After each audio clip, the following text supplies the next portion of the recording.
투고한 날이 1월 24일, 억셉트 된 날이 2월 5일. 와. 2주가 안 걸렸어. 와, 내자마자 그냥 억셉트. 이게 가능하군요. 네. 그리고 논문 길이를 보세요. 저게 네이처 논문으로 와. 나온 거예요. 그래서 글자가 그다지 많지 않다. 그리고 그림이 4개밖에 없어요. 네. 저 정도면 논문이라기보다 약간 짤방 아닌가요?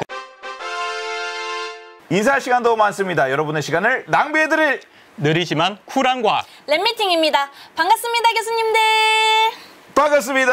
반갑습니다. 자, 그래서 인류가 지금 만들고 있는 거대 실험 시설 있죠. 예. 이게 썬의 LHC 강입자 충돌기죠. 얼마 전에 갔습니다. 양님 다녀오셨죠. 네, 갔다 왔습니다. 네. 엄청나게 크잖아요. 맞습니다. 네, 그러니까 스위스와 프랑스 국경에 있고 둘레가 27km라고 네, 하더라고요. 저게 얼마나 크냐면 그냥 예. 저희 한 실험실에서 한 실험실 갈 때 예. 그냥 차 타고 가잖아요. 그럼 이제 자요 다. 아, 그 정도로 말군요. 네, 한 실험 기구인데 그냥 일단 다 잡니다. 어. 저 원형 코스를 양성자를 돌리는 거예요. 그래서 빛의 속도에 가깝게 가속시킨 다음에 양성자와 양성자끼리 부딪히게 해요. 거기서 이제 미니 빅뱅을 만드는 거거든요. 네. 그래서 새로운 입자를 발견하는 건데, 그래서 여기서 발견된 입자가 힉스 입자. 그러니까 질량이 어떻게 생기는지를 말해주는 힉스 입자가 발견됐고, 역시 노벨상을 받았죠. 근데 그 양성자, 즉 이제 플러스를 띄고 있는 입자를 저렇게 원형 운동시키려면 자기장을 걸어줘야 돼요. N극과 S극을 두고 자기장이 걸린 상태에서 양성자를 가속시키면 원운동을 해요. 그래서 27km를 달리는 거죠. 그렇기 때문에 자석이 세면 셀수록 좋은 거예요. 그래서 아까 NBTI로 전자석을 만들어서 지금 LHC에 깔려 있어요. 그래서 초전도 전자석이 27km의 길이로 배치되어 있는 거예요. 그러려면 액체 헬륨으로 다 식혀야 되겠죠. 그렇죠. 엄청난 액체 헬륨이 들어가겠죠. 그럼요. 액체 헬륨 비싸다고 했잖아요. 네. 저기 들어가는 액체 헬륨이 5억 리터래요. 어마어마한 5억 리터를 지금 소매가가 1리터에 5만 원인데 네. 5억 리터 하면 25조가 돼요. 와. 그러니까 물론 저기서 대량 구매했을 거니까 네, 저기 도매로 좀더 떼겠죠. 쌌지만. 네. 하지만 그래도 수조 원이 들었을 거예요. 그렇죠, 그렇죠. 네, 그래서 엄청난 비용이 들어가는 실험이고요. 게다가 점점 비싸지는데요? 그렇죠. 그래서 사실 저기도 다시 재활용했었어요. 그러니까 기체가 되면 다시 포집해서 액화시켜서 재활용을 하죠. 그렇지 않으면 저걸 감당할 수 없죠. 그렇죠. 오. 지금 초전도 전자석은 MBTI를 쓰고 있는데 저거를 MBSN으로 바꾸려고 그래요. 아. MBSN은 아까 임계 자기장이 훨씬 높았잖아요. 그쵸. 그래서 더 센 자기장 12테슬라를 만들 수 있는 거예요. 그러면 그 양성자를 더 빠르게 가속시킬 수가 있죠. 그렇죠. 광속에 더 가깝게. 저게 바로 하이 루미네선스 LHC 프로젝트예요. 지금 진행되고 있고요.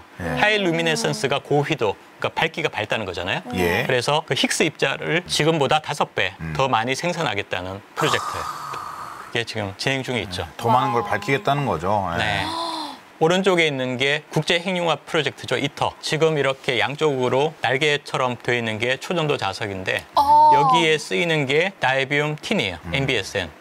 그러니까 저기서의 초전도 자석의 역할은 안에 있는 플라즈마를 가두는 용기 역할이거든요. 그래서 저것도 자기장이 세면 셀수록 좋죠. 그래서 그쵸. 저기는 최근에 만들어지기 때문에 MBSN을 사용하고 있어요. 네. 자, LHC 하면 사람들은 힉스 입자를 떠올리고 노벨상을 떠올리죠. 근데 LH의 데뷔는 그다지 호락호락하지 않았어요. 굉장히 험난했다고 그러거든요. 네. 건설 승인이 나고 나서 한 10여 년이 걸려서 처음 이제 저 LH를 완공을 한 거예요. 그 사이에 뭐 예산이 중간에 끊어지기도 하고 해서 굉장히 어려운 시기도 있었고 드디어 만들어서 첫 실험을 하는 거예요. 네. 첫 실험은 양성자 1개를 우선 한 바퀴로 돌리자는 예. 거였고 초전도 자석에 전류를 넣었겠죠. 근데 갑자기 문제가 발생한 거예요. 예. 그러니까 터널 안에서 헬륨이 발견된 건데 헬륨은 저 파란색 통 안에 있어야지 터널 안에 있으면 안 되거든요. 그렇죠. 네. 뭐가 샜다는 거예요. 했네. 예. 그래서 들어가 있는 액체 헬륨 5억 리터를 다 빼내고 네. 웜업, 그러니까 상온으로 올렸어요. 기다렸다가 예. 저걸 다시 열어봤죠. 네. 그랬더니 오른쪽에 보시는 저 사진대로 초전도 자석에 들어있는 저 서브섹션이 서로 충돌한 것처럼 아이고. 이렇게 뒤틀려 있는 거예요. 거의 교통사고 났네요. 교통사고였죠. 예. 그래서 저런 이제 연결 부위에 초전도 커넥터가 한 10,000개 정도 되는데 네. 저게 13kA를 흘린다고 하니까 보통 집안에서 쓰는 전기 제품은 1A를 거의 넘지 않거든요. 그러니까 13kg는 엄청난 전류를 흘렸는데 터졌는데 저기에 문제가 생긴 거예요.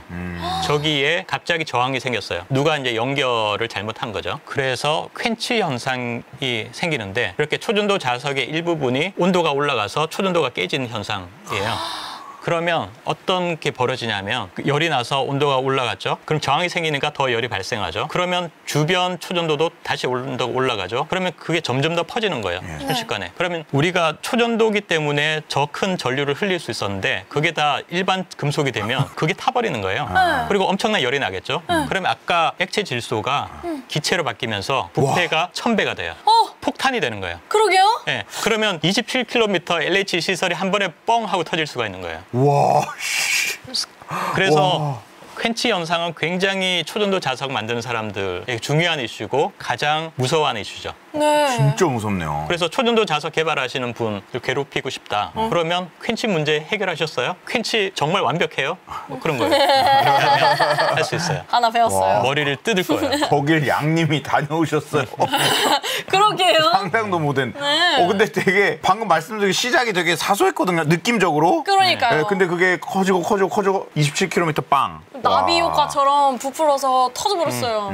그래서 저 퀸칭 현상이라고 하는데 연결 부위에서 저항이 생겨서 사실은 세이프티가 작동을 했어요. 아. 그래서 우리가 지금 LHC가 살아남은 건데 그래서 저거를 감지를 하고 급속하게 이제 전류를 빼냈어요. 뭐 덤프 저항을 써서 빼냈는데 워낙 급격하게 빼내다 보니까 자기 유도 현상에 의해서 전압이 걸리고 퀸치가 다시 여러 개가 생기는 거예요. 그 초전도 자석에서.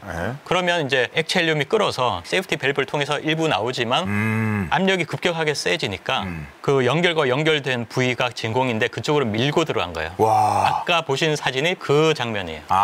그래가지고 이렇게. 네, 찌그러진 거죠. 압이 네. 빵 하면서 커지면서 그렇죠. 그게 새 나가는 그 세이프티 밸브가 있음에도 네. 저게 이렇게 작용을 한 거군요. 그리고 이제 전기 아크가 발생해서 네. 저기 용기에 구멍을 낸 거예요. 그리고 그 구멍을 통해서 헬륨이 빠져나와서 터널에 헬륨이 가득 차게 된 거죠. 와. 네. 그래서 우리가 그걸 발견하게 된 거고. 그래서 아까운 헬륨이. 되게 위험할 네. 일이네요. 저때 저 사람들의 심정을 상상해 보면 10여 년 동안 예산 확보해서 어렵게 저걸 지었는데 첫 실험에서 터져버린 거잖아요. 복장 와르르네요. 네, 와르르. 그래서 저 LHC를 처음 디자인한 것도 대단하지만 사실은 저 사고를 겪고 나서 다시 일어선 거잖아요. 그렇죠. 그리고 성공해서 힉스 입자를 발견한 거고. 그러니까 그 과정이 너무나 감동적이고 존경스럽다. 이런 생각이 드는 거죠. 사실 이 이야기를 제네바에서 열린 초전도 학회에서 들었어요. 그러니까 거기서 썬에서 오신 분이 저걸 발표를 한 거예요. 저 사건을. 근데 그분의 결론이 이거였어요. 물론 그 시작은 이제 단순한 실수였는데 다시 봤더니 기초 설계 단계부터 문제가 있더라. 그리고 또 제작 공정에서도 개선할 점이 많더라. 하는 거고요. 그래서 우리가 저런 거대 시설의 건설을 엔지니어링이라고 생각하는데 사실은 과학을 잘 이해하지 못하면 저런 사고가 생길 수 있다. 그러니까 엔지니어링 단계에 과학을 더 투입해야 저런 거대 프로젝트가 성공할 수 있다. 거가 하나였고요. 두 번째가 감동적이었는데 문제를 일으킨 사람을 헌팅하지 말라. 그리고 그 사람의 경험을 활용해라.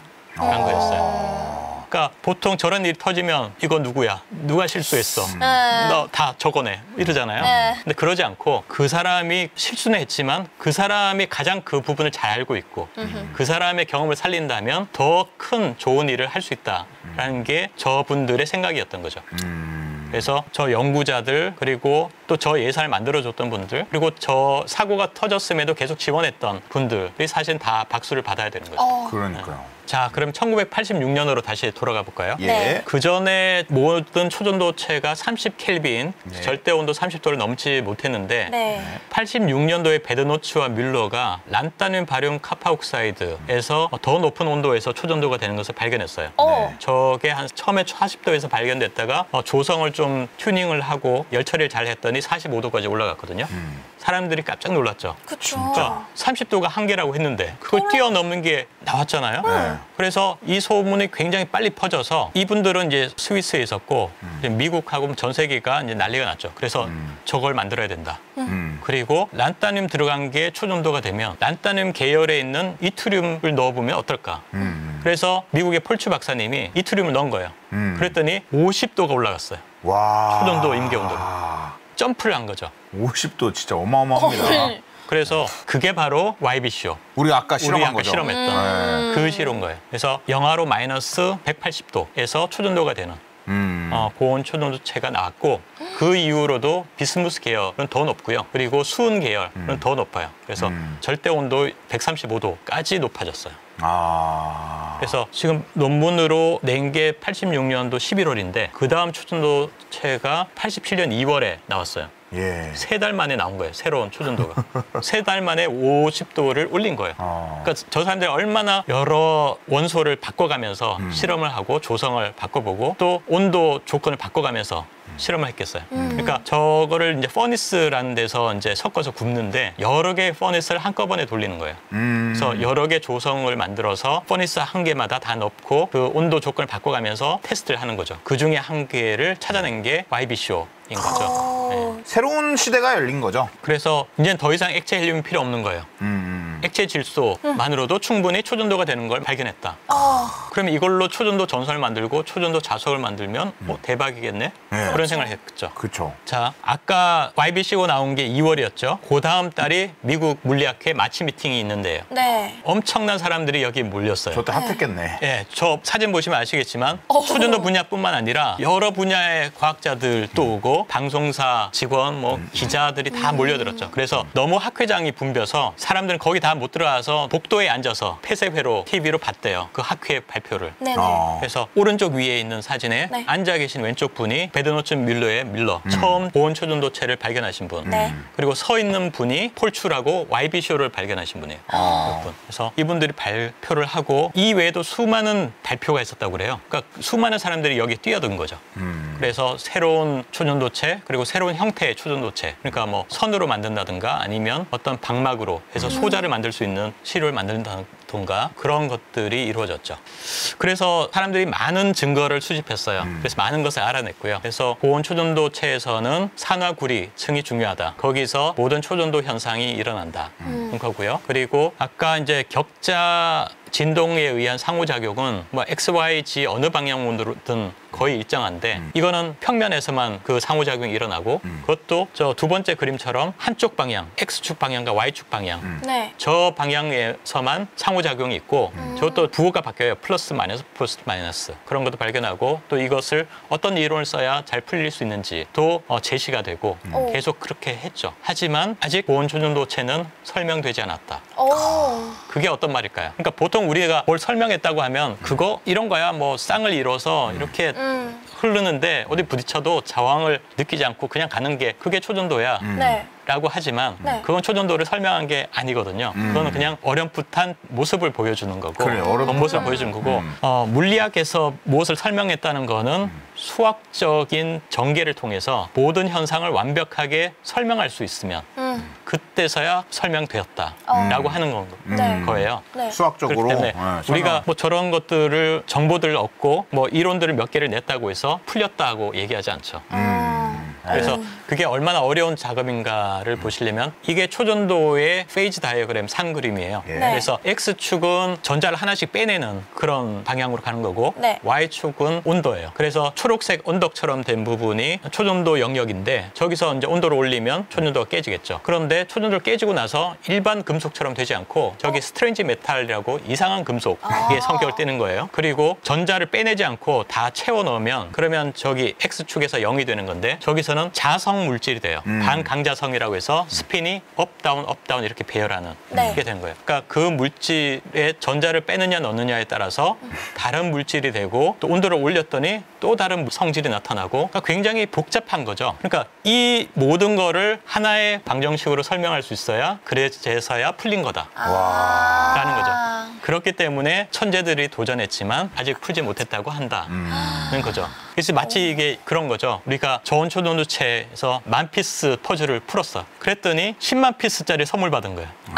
100,000 피스 퍼즐을 이제 붙여야 되잖아요. 네. 그래서 상당 부분 붙였는데 아직 못 붙인 부분이 있어. 지금 그 상태인 거예요. 그 상태네요. 자, 그런데 이건 또 고온 초전도체로 이제 자석을 만든 경우를 보는 거예요. 네. 그래서 지금 저 위에 보시는 게 이터, 아까 그 국제 핵융합로인데 안에 있는 핵융합로의 사이즈가 한 30m 정도 되고 예. 전체 건물은 굉장히 크죠. 그런데 저거와 똑같은 성능을 어떤 방만한 사이즈에서 만들겠다는 게 MIT의 아크 프로젝트예요. 네.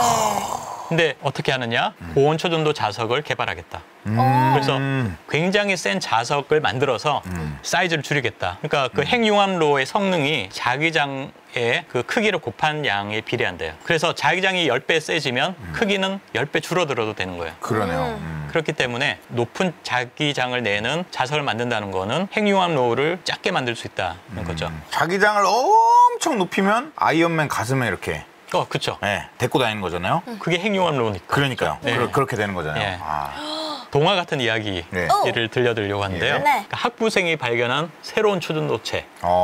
예, 이때가 제가 박사 과정 말년차쯤 됐는데 이상한 소문이 들리는 거예요. 일본에서 새로운 초전도체가 나왔다. 아. 그리고 이메일이 날아들고 그래서 봤더니 그 일본의 아키미츠라는 교수님 랩에서 발견된 건데 네. 이제 학부생이 들어와서 이제 과제를 준 거예요. 마그네슘하고 티타늄하고 보론을 섞어서 초전도체가 나오는지 한번 해봐.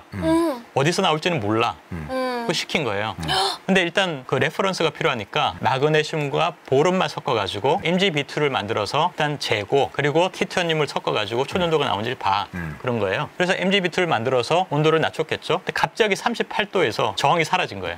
초전도체가 나타났어. 절대온도 절대 온도 38도에서요. 8도. 네. 그 되게 이상한 일인데 왜냐하면 저 MgB2 시료는 알드리치나 뭐 그런 시약 회사에서 주문하면 살 수 있는 거예요.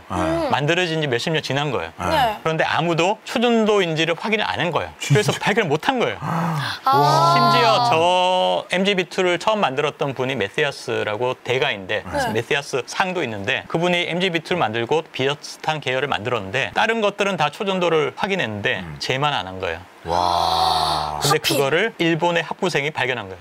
와우. 이런 일도 생깁니다. 이야, 진짜 동화 같네요. 아니 이게 진짜 그 이론이 없어서 이런 일이 발생한 건 거죠? 그렇죠. 모든 조합을 다 해보지만 사실은 모든 조합과 모든 온도 조건을 하면 거의 무한대에 가질 수가 있는 거거든요. 그렇기 때문에 우리가 기존에 했던 경험들, 이론을 바탕으로 해서 예측해서 만드는데 그렇게 해서 찾았던 것에는 다 초전도가 없었던 거죠. 그런데 생각지도 않게 MgB2에서 야. 저렇게 단순한 조합에서 나온단 말이야 하고 사람들이 놀랐던 거죠. 될 놈은 된다. 근데 저거 발견한 게 2001년도 1월이에요. 그러니까 그 전에 뭐 이상하다는 건 봤고 1월 설 연휴 기간에 이제 뭐 정제를 해서 좀 더 이제 깨끗하게 만들어서 했더니 절대 온도 38도에서 초전도가 보였어요. 그리고 내부에서 스터디 그룹에서 발표를 했다고 해요. 근데 아키미츠 교수님이 그렇게 이게 대단하다고 생각을 안 하셨던 것 같아요. 왜냐하면 이미 있는 물질이었던 거니까. 그래서 일본 내 저널에 투고를 하려고 했대요. 그래서 논문을 이렇게 준비 중이었는데 이상하게 전 세계에서 메일이 날아드는 거예요. 그래서 MgB2에서 초전도 발견했다는데 진짜야? 우리 시료 좀 줄 수 있어? 누가 MgB2 지금 따라서 만들어가지고 네이처에 논문 낸대.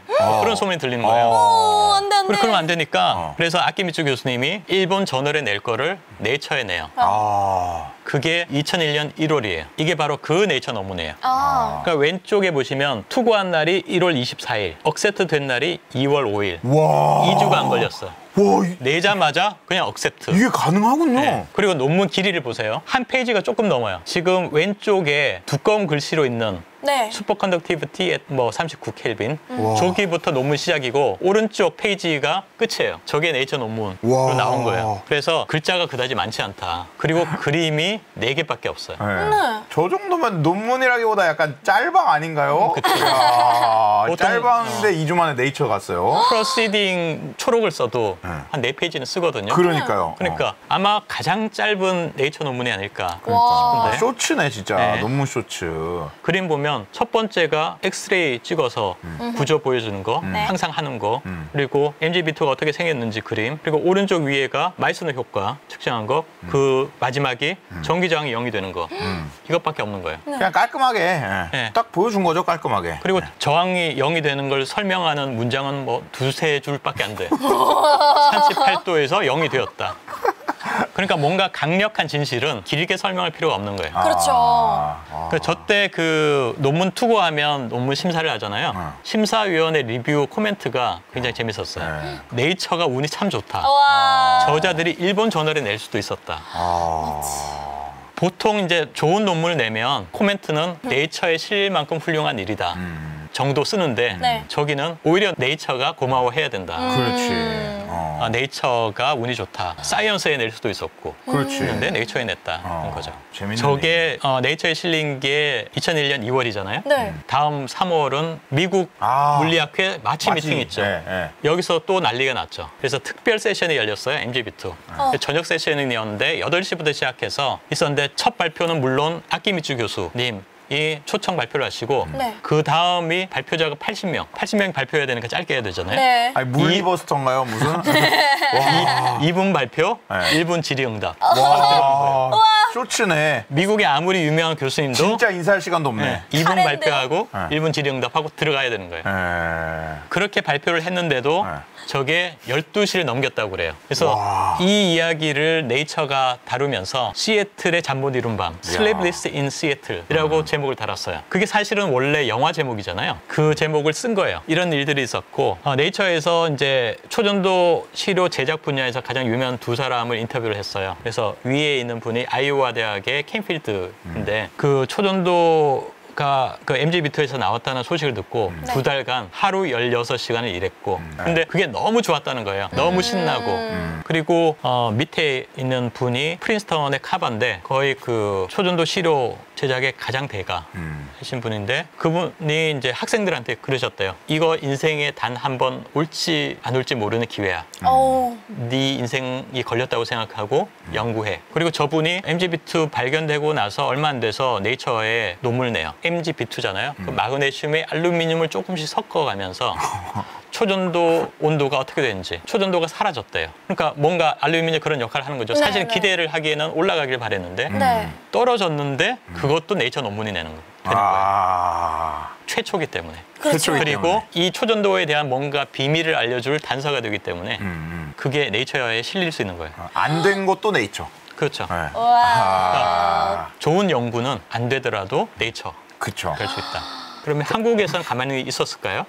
가만히 있으면 안 되죠. 해야죠. 그렇죠. 지금 경험치 3배 이벤트인데 네. 해야죠. 제가 있었던 그룹이 그러니까 연구 교수님하고 포닥을 합치면 한 10분 가까이 되고 네. 학생들하고 연구원까지 합치면 굉장히 큰 그룹이었어요. 교수님이 저 소문을 들으시고 전체 랩 미팅을 소집해서 예. 하신 거예요. 지금 하던 일 다 일단 멈추고 MGB2 만들어가 된 거예요. 네. 그러면 미국 사람들이 16시간 일하면 우리는 24시간을 일하잖아요.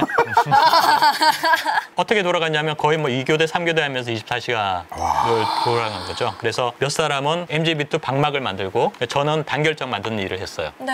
그래서 병렬로 일하는 거지. 네. 네. 그래서 MGB2 방막이 굉장히 성공적으로 만들어져서 네. 저게 세계 최초의 방막이 돼요. MGB2. 그래서 저게 사이언스에 실려요. 야. 그리고 저 논문이 아마 초전도 분야에서 제가 알고 있기로는 사이언스에 나온 첫 번째 논문일 거예요. 와. 그러니까 그때는 사이언스와 네이처가 흔하지 않았기 때문에 한국에서 한 일로 사이언스에 실린 아마 첫 번째 일로 야. 알고 있어요. 이제 안타까운 건 제가 저 일을 하지 않았다는 거. 그래서 저도 이제 MGB2 단결정을 만들어서 거의 아마 최초가 됐을 텐데 논문은 좀 최초가 아니더라고요. 나중에 확인해 보니까. 네. 그러니까 사실은 전 세계가 단결정을 만들려고 하고 있었고 전 세계가 방막을 만들려고 하는 거죠. 네. 그래서 저 때는 하루에 아카이브에 프리프린트 논문이 4-5편씩 올라오는 거예요. 야. 계속 새로운 논문이 전 세계에서 올라오는데 그러면 자기가 하고 있던 주제가 이미 결과까지 나와서 논문으로 올라오는 경우가 많은 거예요. 열심히 했는데. 그러면 어떻게 해야 돼? 실시간 바꿔야 돼. 댓글창인 거야. 빨리 접고. 빨리. 실시간 논문창. 네. 네. 그러니까 과학자들이 새로운 초전도체를 만나면 이렇게 흥분을 한다. 전 세계가 이렇게 흥분하고 그렇죠. 24시간을 일한다는 거죠. 그래서 저 발견된 한 해만 MGB2 논문이 수백 편이 나왔다고 그래요. 아, 재밌네요. 네. 아, 드디어 왔어요. 드디어 양자소자 이야기입니다. 지금까지는 초전도의 이제 임계 온도를 어떻게 높이나 또 자석을 어떻게 만드나에 대해서 말씀드렸는데 양자에도 이용을 할 수가 있어요. 예. 그래서 제가 했던 연구를 보여드릴 텐데 네. 좀 뜬금없지만 작은 힘의 세계에 대해서 소개를 해드릴게요. 힘의 단위는 뭐죠? 뉴턴이죠. 사과 한 개의 무게가 한 3뉴턴 정도 된다고 그래요. 그러니까 그것의 한 3분의 1 정도 되는 게 1뉴턴이고 그것의 1000분의 1이 1mN, 다시 1000분의 1이 1마이크로뉴턴 이런 식으로 나노뉴턴, 피코뉴턴, fem토뉴턴, 에토뉴턴이 가죠. 네. 그래서 에토뉴턴은 10의 마이너스 18승 뉴턴인 거예요. 굉장히 작은 힘이죠. 그 넓은 영역에서 여러 가지 일들이 일어나고 있어요. 그래서 나노뉴턴을 보시면 우리가 금속 전선을 잡아당기면 끊어지겠죠. 그렇죠. 근데 천천히 잡아당기면 마지막에 원자 한 개만 연결돼서 남았다가 끊어져요. 그거는 우리가 그것의 저항을 측정하면 알 수가 있어요. 그것의 특정한 지문처럼 그런 신호가 그러겠네. 나와요. 그러면 그때 끊어질 때 힘이 얼마냐를 쟀어요.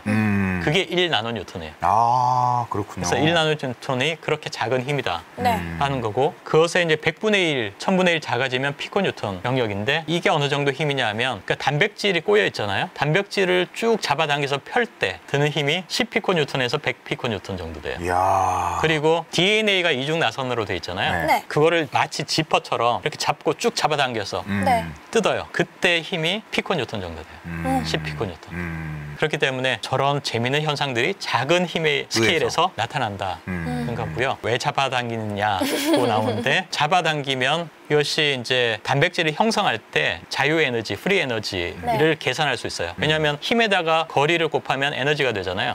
그래서 그 단백질이 형성될 때 자유에너지를 알기 때문에 그걸 이론 계산과 맞춰볼 수가 있는 거예요. 그러면 그 단백질 구조를 설명할 수가 있겠죠.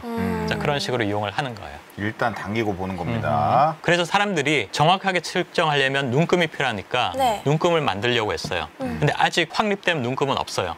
근데 개발 중이기만 한 힘에 거예요. 대한 눈금이요? 힘의 눈금이 1뉴턴이 있고 더 큰 힘의 눈금은 있지만 작은 힘의 눈금이 없는 거예요. 왜냐하면 큰 힘은 중력을 이용하거든요. 네. 그래서 100g의 분동출을 매달아서 중력이 작용하면 그 중력의 힘을 1뉴턴이라고 하자고 하는데 점점 더 작은 힘은 점점 더 작은 분동을 써야 되는데 훅 불면 날아가니까 그렇게 눈금으로 쓸 수가 없는 거예요. 그러니까 다른 방법이 필요한 거죠. 그래서 미국의 이제 표준 기관인 니스트에서는 네. 정전기력을 이용해서 마이크로 뉴턴에서 1나노 뉴턴까지의 눈금을 개발하고 있어요. 이제 저는 그보다 한 걸음 더 나가서 피코 뉴턴에서 fem토 뉴턴까지 한 뭐 10,000배 더 작은 힘의 영역에서 눈금을 만드는 일을 하는 거예요. 그럼 저렇게 작은 힘의 눈금을 어떻게 만들지? 초전도 양자 현상을 이용할까 하는 아이디어가 생긴 거예요. 네.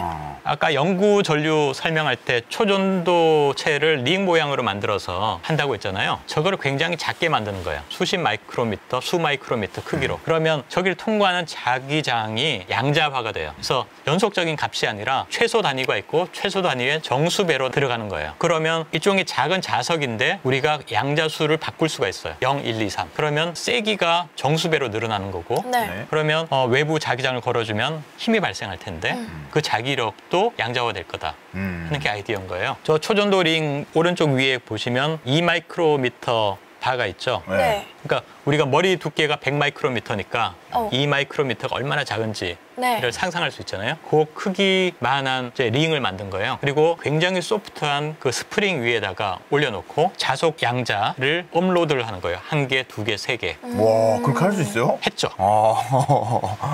신기하다. 네. 모두가 사실 저 실험을 이론으로 계산해서 이제 냈을 때 이제 논문이 실렸고 예. 이제 실험을 하겠다고 했더니 주변 분들이 말렸어요. 그러니까 이론 연구 같아요. 네, 저거 상상에서는 이론적으로는 할 수 있지만 네. 실제로 실험은 불가능해. 예. 하지 마라고 말리신 분들이 많았거든요. 네. 그런데 이제 했죠. 와. 해서 저런 이제 소프트한 스프링 위에 초전도 링을 만들고 거기에 이제 자속 양자를 1개, 2개 올린 거예요. 그리고 저 실험을 하려면 액체 질소에 담궈야 되겠죠. 예. 그리고 저기서 움직임을 스프링의 움직임을 측정하는 거예요. 그러면 왼쪽 밑에 저 그래프를 얻을 수 있는데 힘이 계단 모양으로 나타나는 걸 볼 수가 있죠. 어. 저기서 이제 주파수로 표현되는데 저기 네. 이제 자속 양자 하나씩 들어가면서 계단 양자간 모양을 보여주고 있는 거고요. 저만큼의 힘을 만들어낼 수 있는 거예요. 저게 70 fem토뉴턴 정도 돼요. 양자를 얹을 때마다. 얹을 때마다. 와. 그리고 저게 되게 재밌다. 스프링이 움직이는 거리가 있을 거잖아요. 네. 하나 올릴 때마다 그 크기가 7옹스트롬. 어느 정도 작냐면 네. 원자의 크기가 1옹스트롬이에요. 예. 그러니까 원자 7개 크기만큼이 움직이는 거예요. 근데 저 스프링의 길이는 0.5mm 정도 되거든요. 네. 0.5mm면 사실 눈에도 보이잖아요. 네. 그렇죠. 그 긴 스프링이 양자 하나 올려놓으면 살짝 움직이는데 그게 원자 8개의 두께만큼 움직이는 거예요. 그걸 이제 측정해낸 거죠. 그래서 그걸 이제 우리가 익숙한 스케일로 확장해 보면 롯데타워 있잖아요. 네. 롯데타워가 한 500m 네. 넘는다고 그래요. 네. 롯데타워가 1mm 끝이 휠 때 만큼이 되는 거예요. 양자 하나 옮겨 놓을 때마다. 그래서 저거를 이제 재는 거죠. 야. 아니 이런 거는 오차 이런 건 어떻게 해요? 오차를 확인해야 되죠. 아. 그래서 저 움직임은 이제 레이저 간섭계로 재는데 예. 레이저 파장만큼 이제 정확하게 될 수가 있는 거죠. 그래서 파장이 고정시켜 놓고 이제 전압이 변할 때 그때의 이제 기울기를 재면 우리가 변이가 생겼을 때 전압이 얼마 생기는지를 예. 볼 수 있는 거죠. 그러면 이제 우리가 얼마나 정확하게 재 수 있는지를 알 수가 있고 그래서 확인한 게 이제 7옹스트롬, 8옹스트롬인 거예요. 그러면 실험 시설이 궁금하잖아요. 예. 그렇잖아요. 예. 야. 가장 작은 힘을 측정하기 위해서는 거대한 시설이 필요한 거예요. 실험실 전체가 실험 장치라고 보시면 되는데 지금 중간에 이제 있는 삼각형 아래에 이제 하얀 통, 저게 액체 헬륨 네. 통이고 저 안에 오른쪽에 있는 인서트가 들어가는데 오른쪽에 아래에 보면 은색으로 돼 있잖아요. 저게 나노 스테이지예요. 그 나노 스테이지가 움직이고 그 위에 이제 광섬유를 이용해서 작은 캔티레버 스프링을 찾아가서 저 움직임을 재는 거예요. 그러니까 액체 헬륨을 담궈놓고 저 실험을 하는 거죠. 근데 진동이 있으면 안 되잖아요. 그러니까요. 세상에서 가장 작은 힘을 재야 되니까. 네. 그러니까 저거 할 때는 옆에서 얘기만 해도 그 진동이 전달이 돼서 신호로 나타난 거예요. 그러니까 옆에서 얘기할 수도 없어. 그러니까 사람은 저 실험을 할 때는 옆방에 있어요. 컨트롤 룸에 가서 컴퓨터를 조작을 하고 네. 저 실험 방에는 오로지 장치만 있는 거예요. 그리고 진동을 줄여야 되니까 저 삼각대를 에어스프링으로 띄우는 거예요. 이 삼각대를 삼각대. 띄우는 거군요. 저 밑에 옵티컬 테이블에 쓰는 에어스프링을 3개를 설치해서 저 삼각대를 띄워요. 그 진동이 차단되잖아요. 네. 저것만으로는 부족하죠. 그렇기 때문에 밑에 바닥 있잖아요. 바닥에 테두리가 있잖아요. 사실은 저게 20톤짜리 콘크리트 블록이에요. 저걸 공기로 띄우는 거예요. 와. 저 20톤 블록을 공기로 띄우고 미쳤다. 다시 공기로 띄워서 영하 273도까지 낮춰서 저 실험을 하는 거죠. 이거는 어떻게 설계하셨어요? 그러니까 이걸 측정하기 위해서는 이런 시스템이 갖춰져야 해 하는 거를 그냥 해보면서 하는 건가요? 처음에 이론적으로 계산을 하죠. 그래서 이 정도 작은 힘을 측정하기 위해서 그 스프링은 얼마나 소프트해야 돼? 그리고 온도는 얼마가 돼야 돼? 초전도니까. 그리고 진동은 어느 만큼 작아야 돼? 하니까 그걸 다 이제 이론적으로 계산을 해보고 실험 디자인을 하는 거죠. 그랬더니 실험실 바닥을 띄워야 돼. 이렇게 된 거예요. 그래서 실험실 바닥을 띄우자. 그래서 20톤을 에어스프링 위에 띄우고 와. 다시 또 에어스프링을 놓아서 저 저온 장치를 띄운 거죠. 와. 대박이다. 아니 근데 좀 되게 어리석은 질문일 수 있는데 예를 들면 뭐 저기서 자동차가 지나간다거나 아니면 뭐 지구의 어떤 자전 공전 이런 것들이 영향을 미칠 수는 없어요? 그렇죠. 그렇기 때문에 네. 그것을 피해가는 방법을 쓰죠. 그러니까 생각해보면 우리가 이제 스프링이 휘는 거를 이제 광섬유를 이용해서 재잖아요. 네. 그런데 스프링이 휘어진 건지 이 전체가 저온 내려가면서 움직인 건지 이 전체가. 어떻게 알아? 그러니까요. 그걸 구분을 해야 되잖아요. 그래서 처음에는 광섬유 하나로 했는데 뭔가 그 계단처럼 보이는 신호가 보이긴 하지만 찌글찌글해서 우기면 계단 아니면 그냥 직선처럼 보이는 거예요. 그래서 다시 실험을 전체적으로 다시 설계를 해서 아이디어를 냈죠. 그래서 광섬유를 2개를 서는 거예요. 그래서 이쪽 부분과 휘어지는 부분에 광섬유를 갖다 놓고 변이를 재면 전체적으로 내려간 거는 뺄 수 있잖아요. 그렇죠. 오로지 스프링이 휜 것만 잡아낼 수가 있죠. 예. 그렇게 해서 8옹스트롬의 변이를 측정한 거예요. 대박입니다.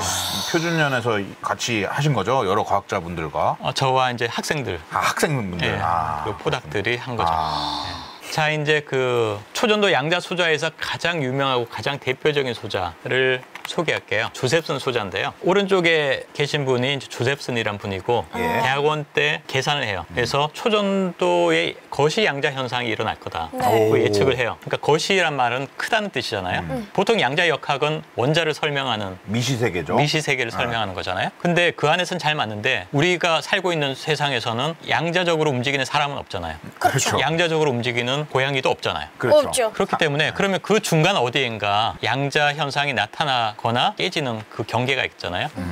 그런데 초전도를 쓰면 수십 마이크로 크기, 그러니까 머리 두께 정도의 사이즈에서는 양자 현상이 일어나고 그것이 마치 파동함수로 기술할 수가 있고 네. 하다는 것을 거시 양자 현상이라고 하고 그것으로 계산을 했더니 저런 구조, 초전도와 초전도 사이에 부도체를 끼워 넣은 예. 저 구조에서 굉장히 재밌는 현상이 나타날 거라고 예측을 했어요. 그래서 부도체니까 사실은 쿠퍼쌍이 지나갈 수가 없잖아요. 그렇죠. 그런데 양자 터널링을 해요. 그래서 초전류가 흘러.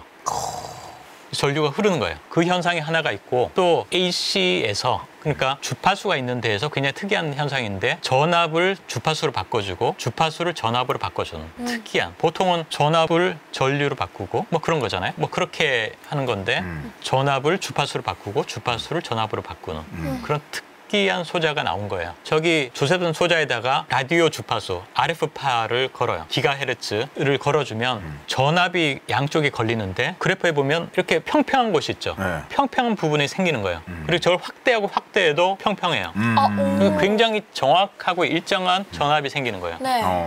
저 현상을 이용해서 1V 표준을 만들었어요. 그게 야. 우리가 쓰는 1V의 국제 표준인 거예요. 그래서 앞에 저항 측정했을 때 쓰는 기기들이 다 저 표준을 가지고 캘리브레이션을 해서 쓰는 거예요. 저게 우리 인류가 갖고 있는 1V의 표준입니다. 이번에는 그 조셉슨 소자 2개로 루프를 만들어요. 이렇게 동그랗게. 그러면 조셉슨 소자가 양쪽에 2개가 들어가는 거죠. 그리고 전류 전선을 연결해요. 그랬더니 자기장을 정확하게 측정할 수 있는 소자가 된 거예요. 어떻게 하냐면 쿠퍼쌍이 이제 들어와서 저 양쪽으로 갈라지잖아요. 갈라져서 한 군데에 모일 텐데 그때 간섭 현상이 생기는 거예요. 그런데 자기장을 왼쪽으로 돈 녀석과 오른쪽으로 돈 녀석이 위상이 달라. 그래서 그 파동의 진동이 달라지는 거예요. 그러면 반대편에 가 있을 때는 어긋나겠죠. 상쇄 간섭을 할 수 있겠죠. 네. 그러면 상쇄 간섭했다가 보강 간섭했다가 간섭 무늬가 나타난 거예요. 그게 오른쪽에 보시는 간섭 무늬인 거예요. 네. 그래서 전압이 저렇게 사인파처럼 나오는 거예요. 네. 자기장을 키우면 키울수록. 그럼 자기장이 좀 변하면 네. 전압이 변하잖아요. 그리고 저게 엄청나게 작기 때문에 작은 자기장을 측정할 수 있는 거예요. 저게 인류가 갖고 있는 가장 정확한 자기장 센서예요. 그래서 그게 어느 정도냐면 그 우리 지구 자기장의 100억 분의 1 정도 작은 자기장을 측정할 수 있는 거예요. 그래서 전자를 떨어뜨리잖아요. 예. 전자 한 개를. 그러면 자기장이 생기겠죠. 네. 그 자기장을 측정할 수 있을 정도의 작은 자기장을 초전도 양자 간섭 소자가 측정할 수 있어요. 이걸 줄여서 스퀴드라고 하고요. 스퀴드. 그 자기장을 측정할 수 있으면 어디에 쓸 수 있냐면 우리 뇌 속을 들여다볼 수 있어요. 우리가 어떤 장면을 보거나 어떤 냄새를 맡게 하면 뇌에서 반응을 하겠죠. 그렇죠. 그럼 어느 부위에서 발현이 되냐는 거예요. 어느 부위가 활성화됐냐, 자극을 받는지. 자극을 받는지. 네. 그래서 생각을 하면 그거는 전류가 흐르는 거잖아요. 거기서. 그렇죠. 시냅스 다 사이에서. 신호죠. 네. 그러면 거기에 주변에 자기장이 생길 거고 그렇죠. 그럼 외부에서 자기장을 측정하면 매핑을 할 수가 있죠. 어느 부위에서 신호가 발생했는지. 야, 이게 이렇게 연결된다고? 어느 부위에서 생각을 하는지를 저걸 잴 수 있는 거예요. 그러니까요. 저게 어마어마하게 작은 단위를 측정할 수 있으니까 여기도 측정을 할 수 있다는 거죠. 네. 와. 자, 드디어 양자 컴퓨팅. 양자 컴퓨팅을 어떻게 만드는지. 인사할 시간도 많습니다. 여러분의 시간을 낭비해드릴 느리지만 쿨한 과학. 랩미팅이었습니다. 감사합니다, 교수님들. 감사합니다. 감사합니다.